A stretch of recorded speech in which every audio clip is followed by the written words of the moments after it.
The Baku pogrom was a pogrom directed against the Armenian inhabitants of Baku, Azerbaijan SSR. From January 12, 1990, a 7-day pogrom broke out against the Armenians' civilian population in Baku, during which Armenians were beaten, tortured, murdered, and expelled from the city.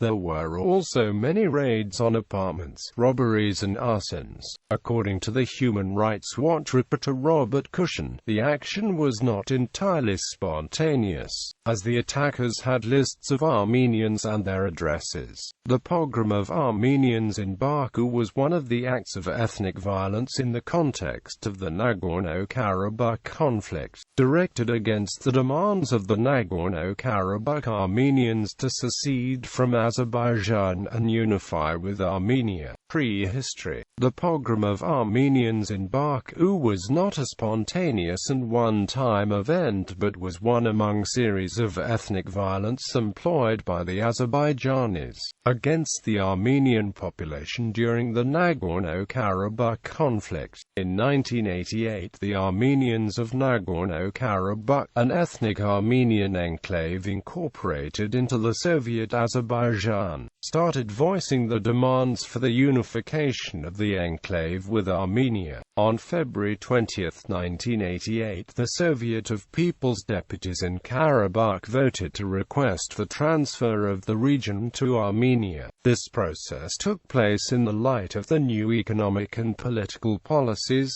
perestroika and glasnost, introduced by the new General Secretary of the Soviet Union Mikhail Gorbachev, who had come to power in 1985. This unprecedented action by a regional Soviet brought out tens of thousands of demonstrations both in Stepanakert and Yerevan, but Moscow rejected the Armenians' demands, labeling them as nationalists and extremists. On the following day, demonstrations were held by Azerbaijanis in Baku and other cities of Azerbaijan against the unification of Karabakh with Armenia, during which strong anti-Armenian sentiments were voiced. The common slogans were, "Death to Armenians, Armenians out of Azerbaijan." On February 27, 1988, a massive pogrom was carried out in Sumgait, during which the Armenian population of the city was brutally slaughtered and expelled. The Sumgait pogrom was followed by another pogrom against Armenians in 1988 in Kirovabad, the second largest city of Azerbaijan, from where all the Armenians were expelled. In spring and summer 1988, the ethnic tensions were escalating between the Armenians and the Azerbaijanis.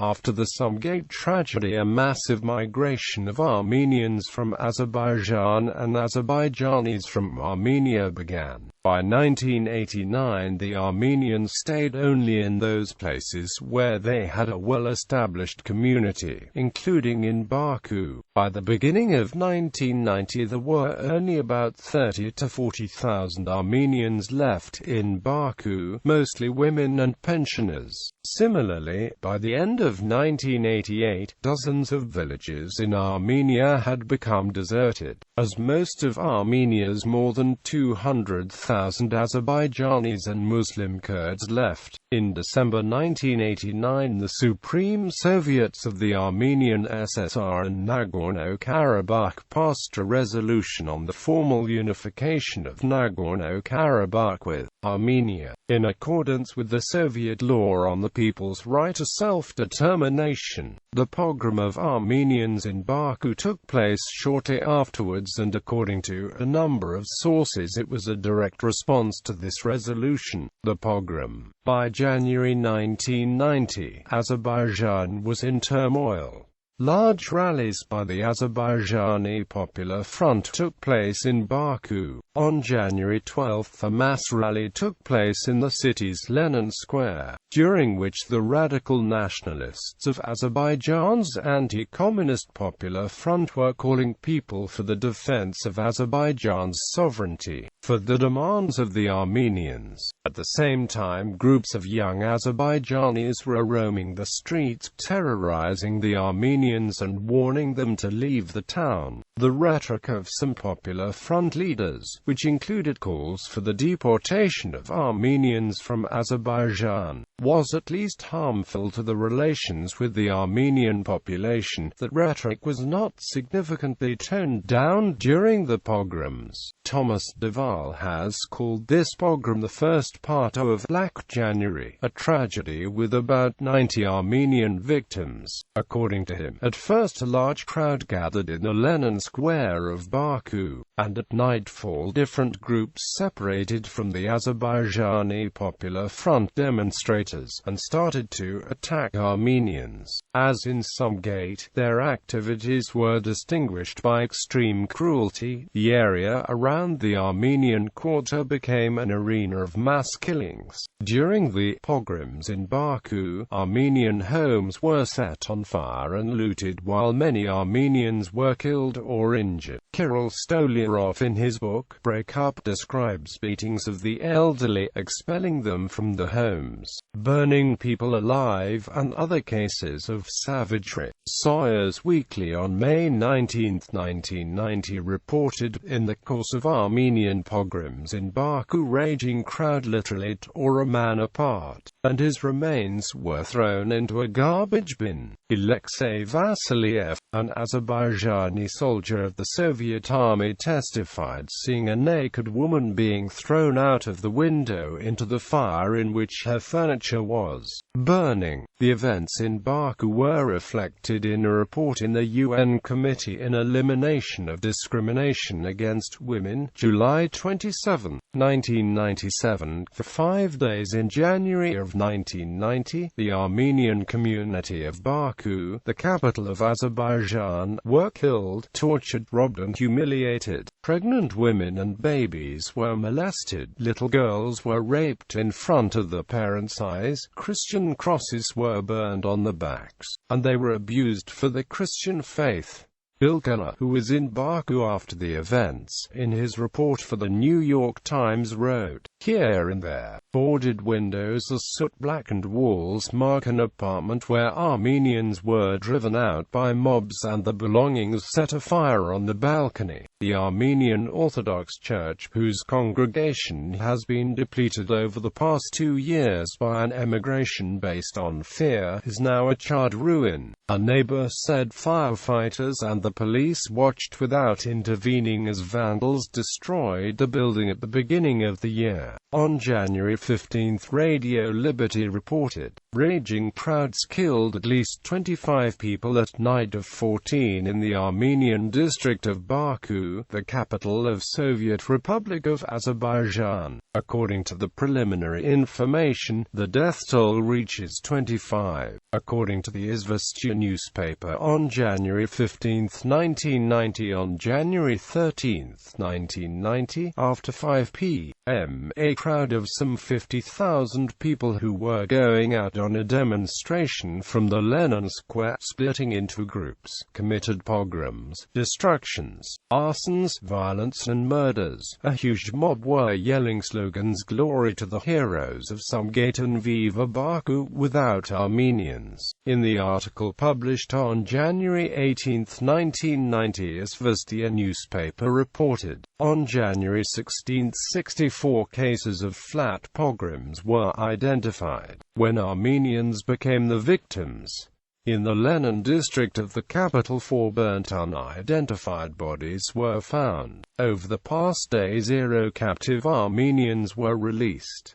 On January 19, 1990, Izvestia newspaper reported, on January 17, 45 pogroms and arsons of residential houses in Baku were committed. Another article published in the New York Times on January 19, 1990 said, Azerbaijan is no Lithuania.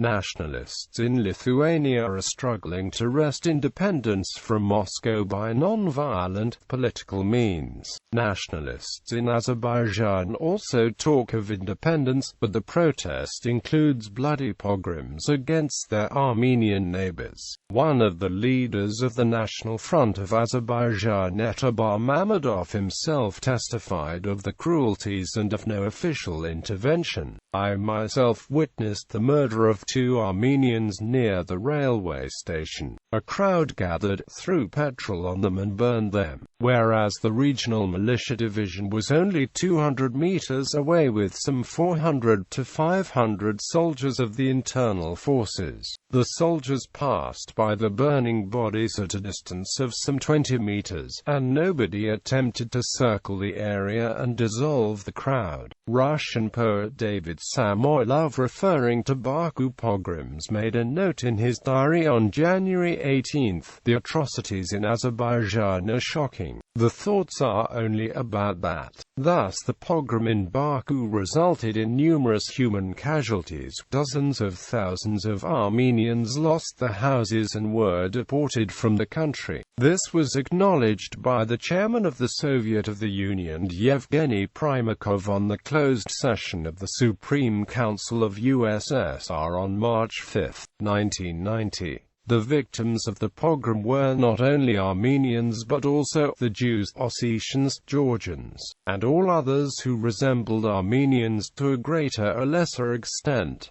They were beating in the face, not in the passport. The pogrom lasted for about 7 days, during which central authorities did little to stop the violence. No state of emergency was declared in Baku. The police was not responding to the calls of the victims. Several eyewitnesses told Helsinki Watch Memorial that they approached militiamen on the street to report nearby attacks on Armenians, but the militiamen did nothing. Izardin Gayulmamedov, a young Azerbaijani who attended the rally in Baku on the 13th and witnessed the outbreak of anti-Armenian violence, gave the following testimony: "We went to see what was happening.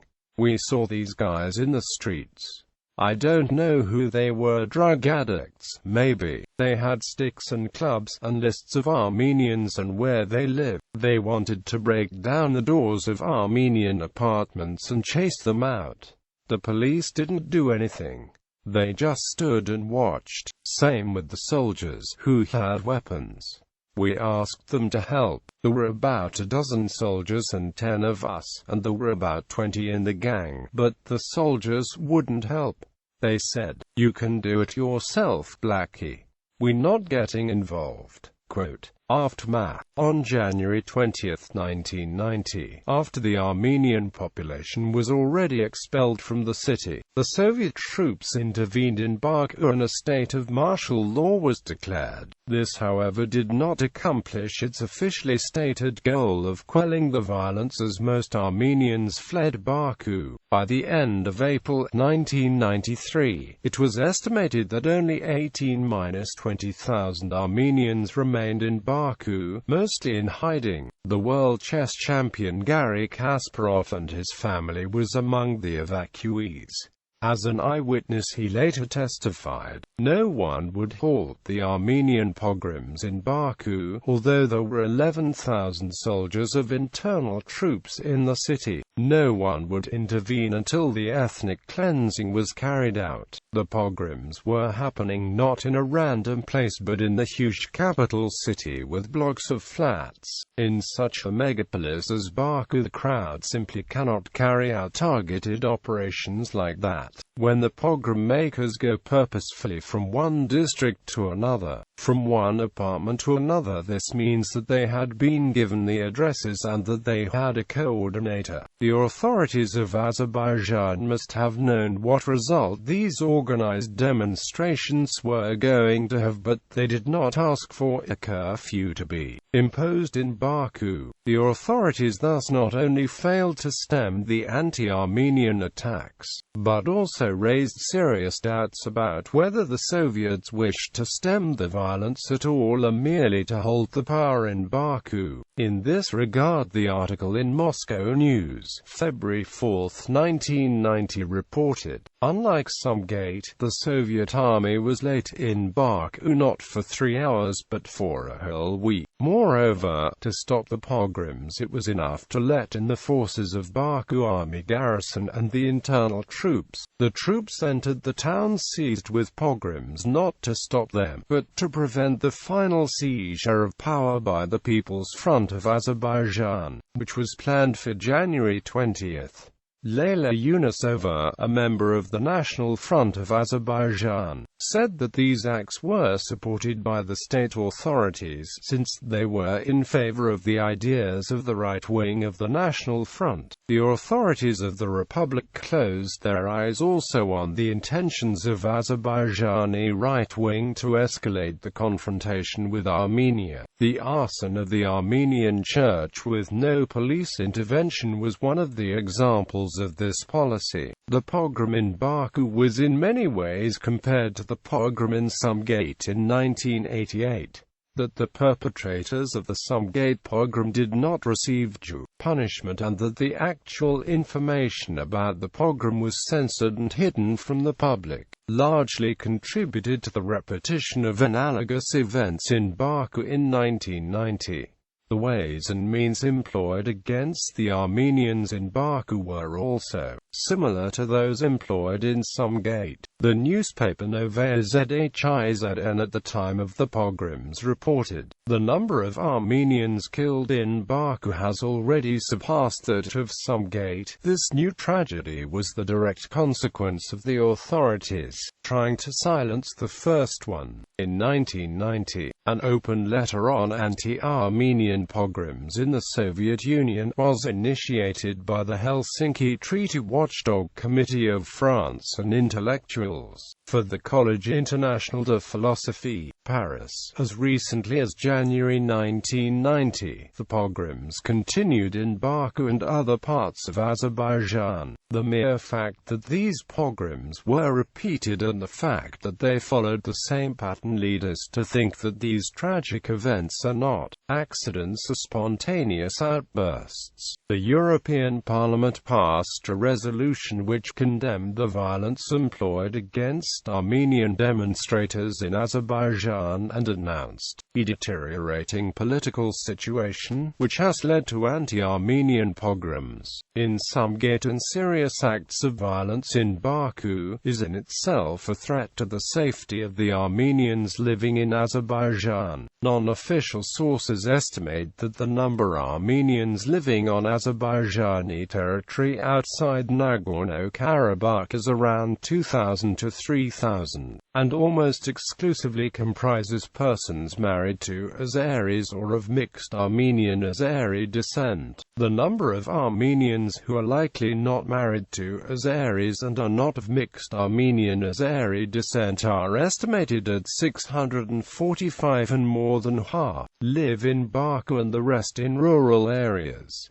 They are likely to be the elderly and sick, and probably have no other family members. Publications: Pogrom, Washington Post, Washington, D.C. Yurchenko, Boris. A crowd of Armenians and Russians who fled violence in the Azerbaijani capital of Baku registered Thursday for relief at an emergency center in Moscow. Free Press, Detroit. Whitney, Craig R. When empires fall, not everyone ends up with a state of his own. New York Times National. 6, 1990. Human Rights Watch. Playing the communal card, communal violence and human rights, conflict in the Soviet Union, Black January in Azerbaijan, by Robert Kushen, 1991. Human Rights Watch, ISBN 1-56432-0278. JTA, Jews among Azerbaijani casualties, Washington Jewish Week, Washington, D.C. Feldman, Linda, Soviet reign in Azeri nationalists, Christian Science Monitor. The New York Times. Nationalism at its nastiest. January 19, 1990. Astvat Saturian Turkot, Anna, Noah, A Story of Exile. High Books Online. Com. ISBN 9780985786410.